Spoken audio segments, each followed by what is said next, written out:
Ngayong araw nga pala ay magluluto tayo ng sinigang sa miso na panga. Niligpit ko lang pala yung mga hinugasan ko kanina and then nagsaing na rin ako. Itong tuna panga nga pala ay binigay lang to ng boss namin. Kasi sa tuwing nasa business trip yung boss naming lalaki ay binibigyan siya ng mga kliyente niya ng iba't ibang klase ng pagkain. Sobrang mahal kaya ng mga pagkain ngayon. Ang 1 kilo ng tuna ay nasa 500 na. Kaya masasabi kong swerte ako sa work ko. Bukod sa may food allowance kami, binibigyan pa kami ng mga pagkain 'pag may sobra. Kaya ayun, mas nakakatipid kami ni ate sa bahay. O habang nagchichika ako, naghiwa na pala ako ng mga gulay kanina. Gigisa ko na tong mga sibuyas at luya, tapos buhusan na natin ng pinakuloang tubig at binilagyan ko na rin ng mga seasoning. Habang kumukulo, nilagay ko na rin yung patis, paminta, asin, at syempre, kayo na bahala mag-adjust kung gaano karami ang ilagay nyo.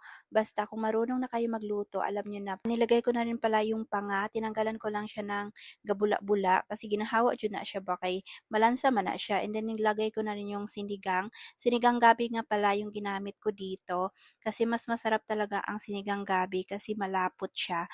And nilagay ko na rin yung gulay kasi ilang minuto na rin pinakuluan ko.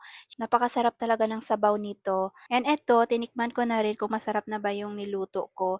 And sobrang sarap niya na.